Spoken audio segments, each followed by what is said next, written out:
Greetings everyone, one and all, welcome once more. As always, I am your most humble host, Jay. I return once more from the void between pages to again tell of the bizarre and the unknown, so sit and relax as I again share with you what I've been reading.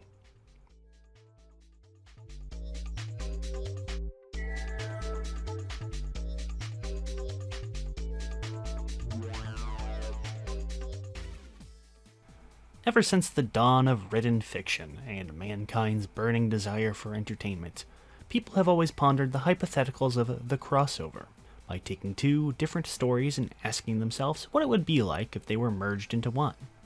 And unfortunately, in that time, crossovers have become more and more oversaturated, quite to the detriment of our society. But in this numerous count, there have been hundreds of brilliant ideas. Two concepts that so naturally fit together, it's almost impossible to think of them apart. And comics are no exception, with the likes of works such as the DC and Marvel team-ups, and the subsequent Amalgam universe, G.I. Joe and Transformers, and Aliens vs. Predator. But there's an equal, if not greater, amount of utterly baffling crossovers, with settings that have nothing in common and have no reason to ever, for whatever reason, to meet.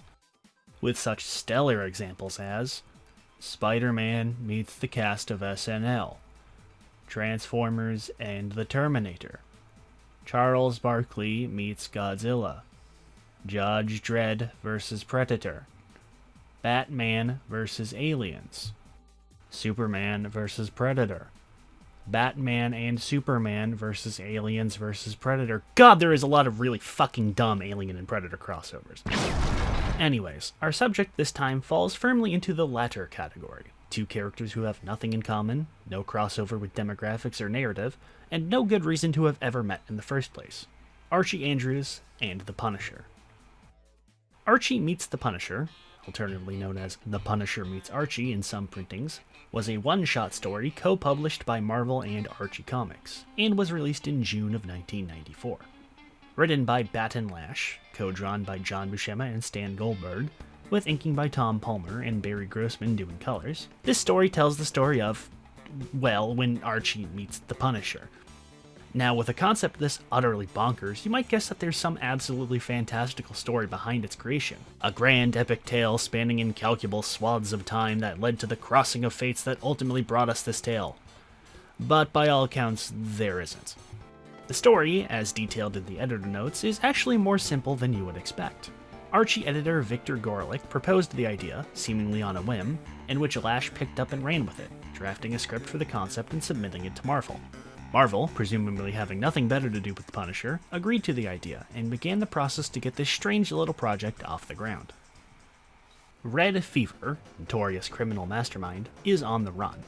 Currently wanted by the feds for his innumerable crimes, and the various mob families for being too much of a vile, greedy bastard for their standards, Red makes a mad break and runs off to the one place no one would ever think to look, the positively picturesque and borderline cliché picture of American life, Riverdale, USA.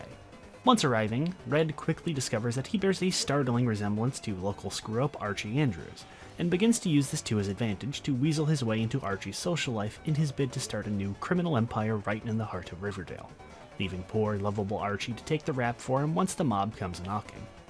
But unfortunately for Red, Archie, the mob, and basically everyone else in Riverdale, he's not the only newcomer to town, as the Punisher is hot on Red's tail, and he's here to make life a living hell for everyone until he's done what he does best. It's interesting how seamless the crossover is set up without relying on the typical cliches of the format. While the story's primary hook is, of course, the classic case of the identical duplicate, leading to the standard protagonists have a misunderstanding moment that usually sets up the second act of a crossover, this is as far as the story goes in regards to following the standard formula. This, of course, largely is attributed to the vast difference between the nature of the characters involved. Archie doesn't really have any villains to speak of, or at least none that would make any sense to be involved with a crossover plot like this, and the inherently brutal and edgy nature of Punisher clashes so heavily with the general vibe of Riverdale that there just isn't really any villains who could make any sense being involved with either to begin with. Indeed, it's an absolute shock just how seamless the Marvel Universe and Archie are integrated, despite how incredibly different the two are all across the board. In fact, it's so seamless you'd think the two would have always been disconnected, although this is mostly owed to the fact that the story doesn't waste time with establishing the characters or settings. Lash starts the story with the, admittedly fair, assumption you'd already know who Punisher is and who the Archie gang are, and doesn't waste time trying to explain the characters beyond their own personal involvement in the plot. Punisher is treated as an established entity to the Archie gang. Everyone in Riverdale already knows who he is and why he's trouble, and we don't need to waste time to explain why. While Frank and his heterosexual life partner Micro have no idea where the hell Riverdale is, or what the town is like, this is entirely justifiable. After all, the average American isn't going to know anything at all about a completely random, unordinary town in an unspecified state, so why should Frank? The relatively realistic nature of Punisher helps with this, as there's very little contrivance you need to use to get him into the setting without needing to ask the logistical questions of how different should this universe be with a legit superhero existing in it be, that some similar crossovers raise. Then again, there's a literal actual witch living in Riverdale, so maybe not that far of a stretch.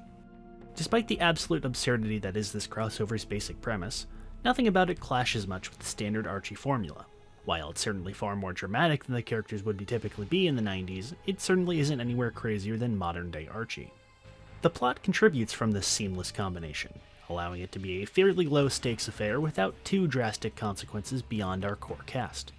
Red's scheme is a pretty standard take-over-the-local crime scene plot, or in Riverdale's case, create one, which gives Archie and the gang a reason to take action, and gives Punisher plenty of incentive to act. Aiding matters is that the story is tonally consistent throughout. The story and the overall concept are treated seriously. There's not a hint of irony or self-awareness to matters that you might expect from the bizarre premise. Nobody breaks the fourth wall or makes asides to the concept. There's no meta-jokes about how absurd and unlikely it is. The idea of Archie falling into the sights of a psychotic vigilante over a misunderstanding is treated as it's needed. It's not too serious, mind you. Archie and the gang still crack jokes overall, and silly things occur. But when guns are ablazing and people are in danger, everyone shuts up and acts accordingly. Lash also makes the smart decision and keeps Punisher serious throughout. He's here to prank some guys and not to have fun. While a goofy Punisher is fine and works in a goofy story, in a serious plot, Frank shouldn't be making quips or doing silly things.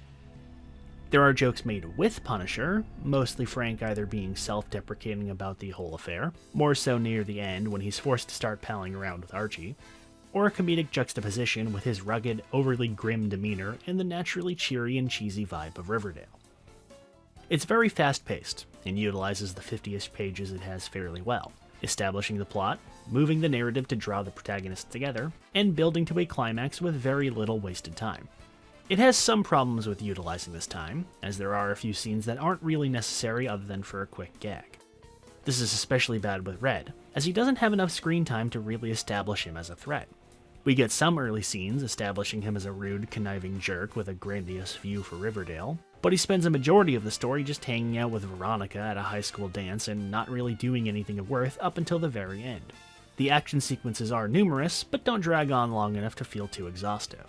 Everything flows together fairly well though, and balances the screen time between Archie and Frank near perfectly, keeping the plot flowing in a consistent manner even with the occasional speed bump. Lash does have a good grasp on the characters, having a good understanding of Punisher as well as the Archie crew, and manages to make them effectively work together throughout. Frank has a lot of good interactions with the denizens of Riverdale, and I do like how they start to grow on him. Indeed, there's a great moment early in the story where Frank starts longing for the picturesque, peaceful lifestyle of the wholesome suburban town, and it's a nice moment that doesn't spend too long harping on Punisher's backstory like some writers do. The art is also similarly way better than the story deserves. Goldberg's loose and bubbly, cartoonish renditions of the Archie style blend shockingly well with Buscema's grittier, realistic fare.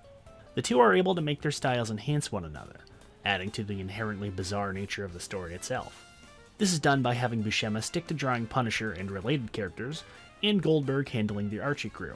And although I would have preferred to see the artists swap casts, or have the art shift from scene to scene, blending it is the safest method that doesn't confuse the reader. The story mostly occurs over the span of a single night, leading to a very muted and drab color tone throughout. Even Archie and the gang, usually bright and cheery, have been desaturated a notch or two, and this helps to blend them in with the more realistic cast. One of the slightly more peculiar elements is how Archie and the gang are drawn. The comic depicts them in their classic and more recognizable Silver Age costumes and aesthetics, making them look very retro. And while I'm not the most well-versed on the Archie comics and their deep lore, I know that they largely ditched this style by this point and had the gang in more casual wear to fit the modern era. This is done deliberately, to be fair, justified in story as Archie and the gang dressing up for a 50s-themed party at their high school, but it's still a weird anachronism that stands out. While it's not the most exciting thing in the world, Archie Meets the Punisher is a bizarrely fascinating story, one that is vastly better than it has any right to be. It has a solid blend of action and comedy that makes it work even totally disconnected from the characters it features. And while the inherent gimmick of it is pretty shallow beyond the absurdist shock value, it's utilized well. I would best summarize it as surprising. The concept is surprising, the plot is surprising, and the overall quality and execution is surprising. Even the ending is surprising, in a way, because somehow no one gets franked in this entire story. While there are several lengthy shootouts with the mobsters in red, no one ever manages to get shot, at least on screen, besides Punisher himself, who pretty much shrugs it all off.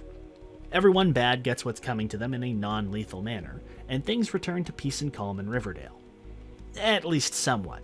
There's a quick here we go again style gag at the end, as Frank and Micro drive off after their next quarry, heading off to good old Gotham City, as we get a quick cut of everyone's favorite mutant manlet, Wolverine, preparing to be the best at what he does to an infamous mutant warlord currently on the run, one who just so conveniently looks like Jughead.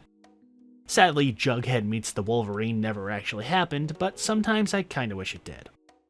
I would give it a read. Even beyond the novelty value of the concept, it's a shockingly good story for what it sets out to be, and one you'll have fun with for the short length it occupies. You don't need to know anything about the characters beyond the bare-bone basics, as it conveniently avoids any messy continuity kerfuffles involving either characters, so it's very accessible. Thank you again for watching. My big secret project's taking a bit longer than expected, so you may see another regular episode or two before it's done. After 9 years in development, hopefully it will have been worth the wait. This has been Jay, and as I return to the void between pages, I look forward to when next we may meet, and I can share what else I've been reading.